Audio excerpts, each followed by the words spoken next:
Hello, and thanks for tuning into the show that goes around the continent to bring you stories near and far. I'm Joke Rogers at Channels Television here in Lagos, and I'm joined by Vincent McCory from the Voice of America in Washington, D.C. Thanks, I'm Vincent McCory and the Voice of America. Happy to be with you again for another edition of Africa 54. Let's start off with the latest from Nigeria. Joke Rogers in Lagos brings you that story. The Yobe State government, with support from the Northeast Development Commission, has handed over dry season farming inputs to 1,500 farmers across the state's 17 local government areas. Governor Mai Mala Buni, represented by his deputy governor, Idi Barde Gubana, says the effects of climate change is gradually affecting the poor food production in the state. Yobe State has a vast land with over 70% of its residents depending solely on agricultural activities. But in the last few years, the state has continued to experience poor rainfall, affecting the expected harvest during the rainy season. The Northeast Development Commission is here alongside Yobe State officials to launch the distribution of dry season farming inputs to 1,500 beneficiaries across the 17 local government areas of the state. Let me take this opportunity to inform you that the Northeast Development Commission today, under the leadership of Mohamed Gwene Alkali, is here to present 1,500 agri inputs to benefit these 1,500 identified farmers, both large scale and small scale, to be able to benefit from this development intervention. Although the state government revealed more than 15,000 large and small-scale businesses have been empowered in the last 4 years, it also laments that the effects of the climate change is affecting the yield of farmers' food production. As we receive supplies for yet another ambitious empowerment initiative, the ministry remains unwavering in its commitment to empower over 500,000 citizens, aligning the aspirations of our esteemed governor. The rampant famine is no longer sustainable due to effects of climate change, hence the need for an extensive irrigation farming. The dry season farming supported by Northeast Development Commission is timely, and it will go a long way in providing food in the state and the nation at large. Yobe State has identified agriculture as one of the key areas for the realization of its socio-economic advancement goals. Although the state is richly endowed with arable land, suitable for both rainfall and irrigation activities, the production capacity of the team populace engaging in agriculture could not be considered impressive in terms of annual aggregate output and the income generation. The farmers are hopeful when supported periodically, it'll boost the irrigation activities of the state as well as cut down prices of perishable items. We're joined on the program now by the coordinator, NEDC, Yobe State, Dr. Ali Abbas. Thank you for joining us on the program. I'll first ask you, give you a tie back to Nigeria being faced with the high cost of food items, which has led to a lot of dissatisfaction from, citizens. There have been protests, there have been people marching, telling the government to do something. Is that what informed the decision to undertake the distribution of dry season farming inputs to farmers in Yobe State? First, let me start with the declaration of state of emergency by President Bola Ahmed Tinubu on food insecurity in Nigeria. As you all are aware, this has been a very serious challenge in our country, and I think the president has made the right decision, and it is in line with this instruction that the managing director and the CEO of the Northeast Development Commission, Mohamed Gwene Alkali, keyed into this presidential directive and directed that all Northeast Development Commission offices should be able to distribute these irrigation farming inputs.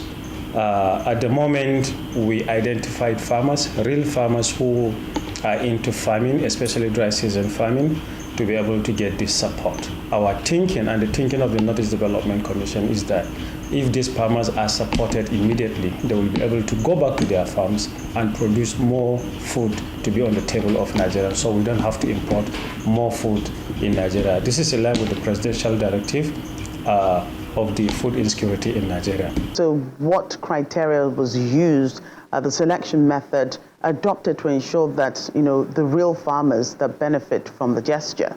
What we did is to make an assessment of all the 70 local government areas in Yobe State to be able to identify riverine areas and areas where they are engaged in dry season farming. And by so doing, we were able to identify from each local government a very reasonable and appreciated number through the cooperation and support of the Ministry of Agri, through the cooperation and the support of the Ministry of Wealth Creation, as well as working in hand with these organized farmers groups. And by so doing, we identified 1,500 dry season farmers distributed across all the 17 local government of Yobe State. And these are the people that we gathered on Saturday to distribute these farm implements.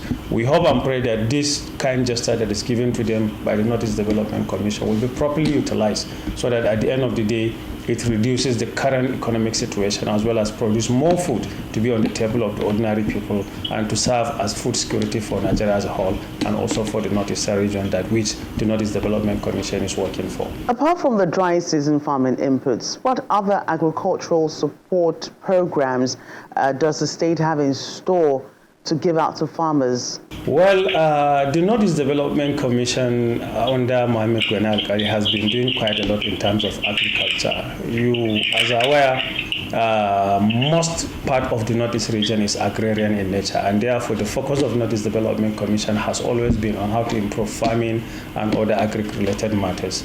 Now, annually, the Northeast Development Commission has engaged in continuous, seamless distribution of farm implements, especially rice seeds, herbicide, weed seeds, insecticide, and what have you.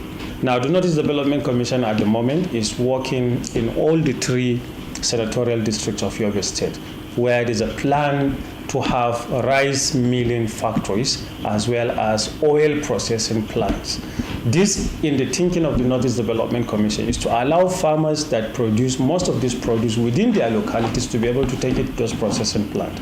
The Northeast Development Commission is working to take advantage of the value addition chances throughout the channels of all kind of activity, so that the people who produce these goods will have a market readily available, as well as these companies or these plants will be able to process, and it will be sold into the national as well as even international market. This is the work that the Northeast Development Commission is currently doing to be able to upscale the farming and agricultural system that we have in place. We do know that for years, insecurity had been affecting states, especially in the northeast, which prevented a lot of farmers from, going out to their farms because a lot of people were displaced in the first place. But there's also another problem. About 11 northern states are faced with the problem of climate change. As a commission, do you also see this as a challenge? Well, climate change is not only a challenge to the Northeast region, it's a challenge to global atmosphere itself. And therefore, Northeast Development Commission as a partner and a body that is responsible for addressing such issues is also keen into this agenda of how do we address climate change in our society. In the Northeast region, I know Mohamed Gwenal Ghali, the MD CEO, is working very hard to be able to address these issues. I will give you an example with Yobe. Recently, we undertook about 7 trainings across the Northeast region. All the trainings have been successfully conducted in Yobe State. We train youth waste collectors to be able to have safe as well as reliable means of recycling these items to serve as waste wealth means of livelihood. Number 2, we also train our youth on fabrication of energy efficiency stuff as well as production of briquette. We also train our youth on solar repair and maintenance. These among several others are training that are being conducted annually by the Northeast Development Commission to be able to help people understand the impact of climate change and how do we smartly and sustainably manage our environment for the best and betterment of all our society. Well, Dr. Ali Abbas, Coordinator, NEDC, Yobe State, thank you for your time today on Africa 54. Thank you very much. Thank you. Welcome back to Africa 54. I'm Vincent McCory in Washington. An international conservation group has come to the rescue of the world's largest private rhino breeding operation after the owner in South Africa said he didn't have the funds to sustain his farm. Kate Bartlett spoke to the experts about plans to eventually relocate the 2,000 animals and release them into the wild. These baby rhinos are some of about 2,000 rhinoceros that are now at a secret location in South Africa's northwest province, preparing for their release into the wild. The rhinos were bought by the conservation group African Parks from a private owner who could no longer afford to keep them. There's a bit of a conservation and a moral obligation for these rhino that African Parks definitely feels that they had to step into the space. Obviously with African Parks' history and their sort of ability to manage protected areas well, currently 22 protected areas in 12 different countries in Africa or throughout Africa, and with the expertise that African Parks has in sort of rewilding these areas and translocating animals, it was pretty much a good fit. The animals on this farm, which used to belong to John Hume, a multimillionaire who set up a rhino breeding project, account for about 15% of the world's southern white rhino population. Southern white rhino, found in South Africa and neighboring countries, have been heavily poached for their horn and are classified as near threatened. But poaching of the species has seen a welcome decline recently, with 231 killed in the first 6 months of this year, an 11% drop compared to the same period last year. Where we have success, we attribute that to not just the boots on the ground, but also to the integrated manner in which we are working with the police, with the Justice Department and the Prosecution Department, but also the collaboration that is going on between state-protected areas and private protected areas, where we are sharing intelligence and information. Creasy says this integrated approach has led to some major busts. Not only are we intercepting those who are involved in the actual killing of the rhino, but we are also intercepting those who are involved higher up in the value chain, in the processing and export of the derivatives. African Parks, whose president is Britain's Prince Harry, has a tough task ahead of it when it comes to finding suitable areas to release the 2,000 rhinos over the next decade, according to Michael Knight of the International Union for Conservation of Nature. Look, I think it's a great opportunity that African Parks, to all their credit, have taken it on. It's a tough move, and I'll tell you why, because trying to make sure that you've got enough suitable and large areas to take these rhinos is also a tough ask. A lot of people and organizations are weary to take on rhinos because of the liability that comes with them. Despite those challenges, this rhino population is one step closer to getting the new homes they need. Kate Bartlett, VOA News, Northwest Province, South Africa. Nigerians in the United Arab Emirates are reacting to the debunked news that the UAE government has lifted its travel ban on citizens in the country. The news, first received with cautious optimism, is a painful reminder of the harsh realities many have been living for nearly 3 years. Our correspondent, Mayowa Adegoke, tells us more in this report. The now debunked news of the UAE lifting its visa ban on the country may be brushed aside as yet another widely circulated fake news. But for Nigerians resident in the Middle Eastern nation, the reality is quite different. People here are wishing this news to be true because it's almost 3 years that the visa has been banned. So many people have gone back to Nigeria, and some that are here are not finding it easy in any way. Yes, Nigerians are frustrated because it's been a while, it's been a long time now, and everybody is waiting for good news. And once we hear something and we realize that it's false. So definitely Nigerians are frustrated. I'm frustrated as well.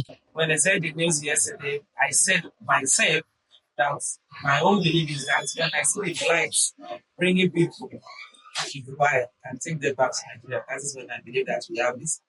Realizing yesterday that the news was false, it really dashed my hope, beyond what I've ever felt before.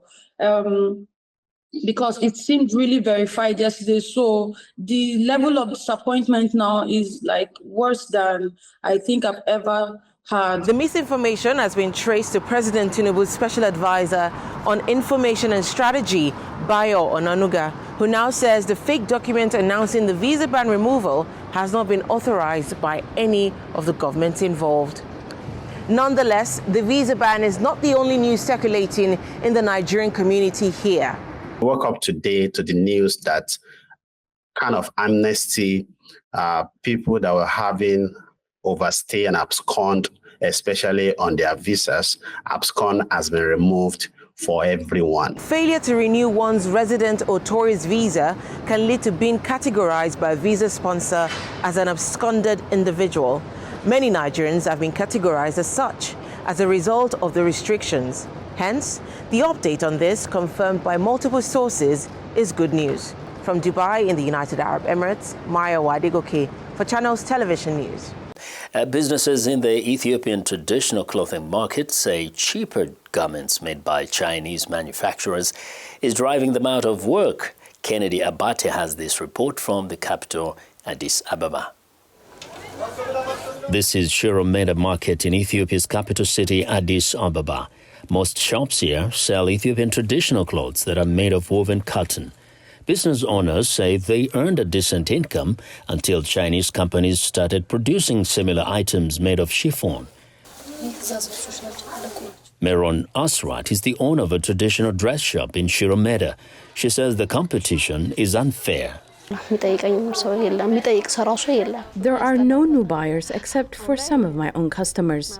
The chiffons manufactured in China can't be a replacement for our traditional clothes, but people are moving toward the cheaper ones from an economic point of view. Jamil Taha Abdul has a shop next door. He says Chinese manufactured clothes are hurting the market because of the price difference compared with clothes that are handmade locally. It will be 3 or 4 times cheaper. We cannot compete with them. And people want to spend where there's a discount because life is a little difficult now.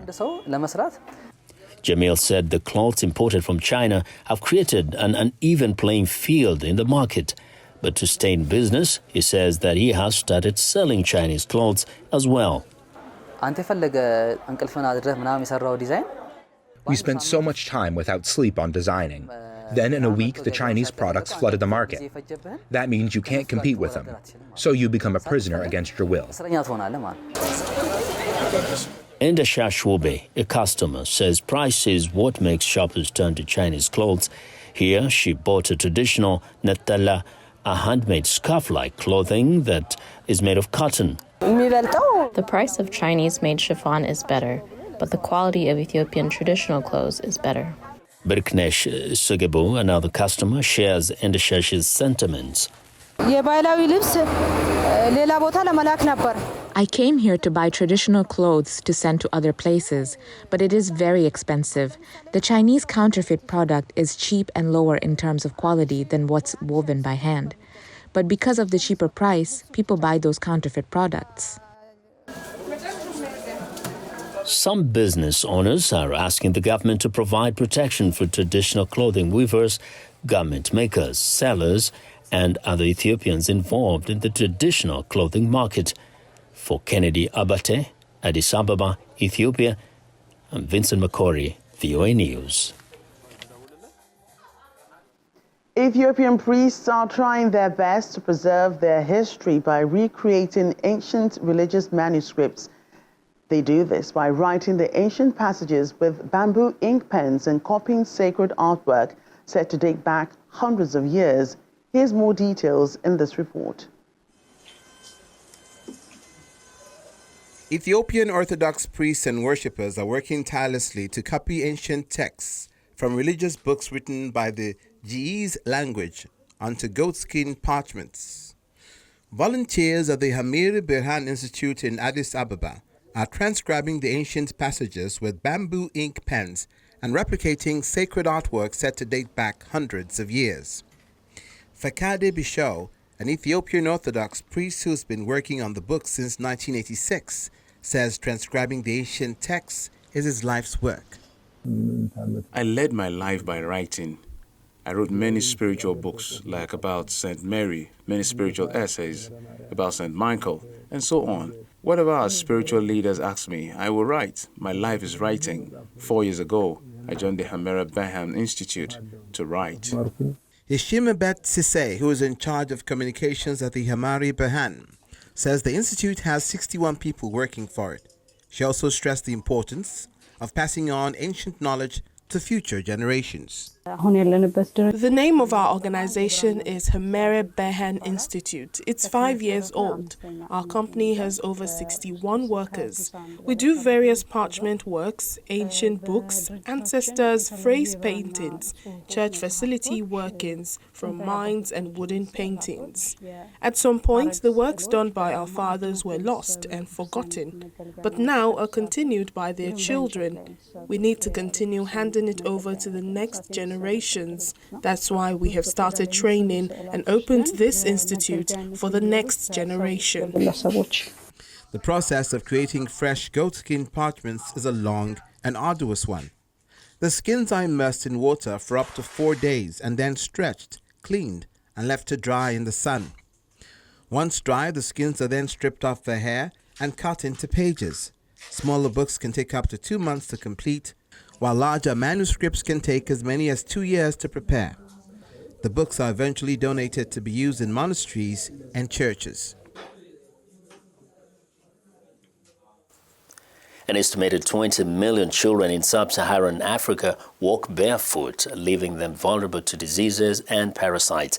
A U.S. charity called Because International is donating to school children some specially designed shoes that expand 5 sizes and last for years. Juma Majanga reports from Nairobi's informal settlement of Kibera. At Karama Academy Primary School in Africa's largest slum, Kenya's Kibera, children sing songs of joy. Thank you for giving us shoes, they sing in Swahili to celebrate a donation of special shoes from the American charity Because International in partnership with Swahiba Networks, a Kibera-based non-profit. The challenge in this particular area and some of the most impoverished parts of the nation is that most families, shoes is the last thing they think about. And so when a child is going to school, if they have probably some form of uniform, they will give the uniform, but the child will be barefoot. Barefoot children are at heightened risk of stepping on sharp objects or being infected by harmful bacteria in soil or contaminated water. The shoe that grows, the name of the donated footwear, caters to the needs of growing children who live in poverty. Kids grow very fast, and the normal shoes tend to outgrow the normal shoes. That's why we came up with the shoe that grows. The shoe that grows is a special shoe that can adjust to different levels. So we target to give the child when it at its smallest size, and it can be adjusted as the foot grows at its biggest size. Juliet Rispa is among the 200 Karama Academy students receiving a pair of the special shoes. The 13-year-old says she used to wear slippers to school. I feel like I want to jump up around because it's super duper awesome and it's nice to wear new shoes. Rispa's teacher, Tom Brand, thinks the shoes will help boost the students' confidence. Some of them are the torn shoes since they come from the needy places. So it is of great help, and I'm sure it will improve them even academically, in that they'll now have that confidence, self-confidence, because they are decent from the shoes. The World Health Organization says 1.5 billion people worldwide suffer from soil-transmitted ailments or parasitic worms, the highest number being in sub-Saharan Africa, where an estimated 20 million children walk without shoes due to high levels of poverty. Because International says it has distributed over 425,000 pairs of shoes in more than 100 countries. The primary objective, number one, is health, so that these children can stay healthy, but also to show them that someone really does care. The United Nations Sustainable Development Goal number 1 calls for ending poverty in all its forms, everywhere. While a pair of shoes may not sound like much to some, for the children of Kibra, it means more self-confidence and better health. Joma Majanga, VOA News, Kibra, Kenya. Well, that's our show for today. You can find all the continent's top news and world news online at voaafrica.com. Check it out. I'm Vincent McCory in Washington. Channels Television has our last word. We look forward to bringing you another show next week. To remember that channelstv.com is your source for news and other programming. I'm Joke Rogers. Thanks for watching and goodbye.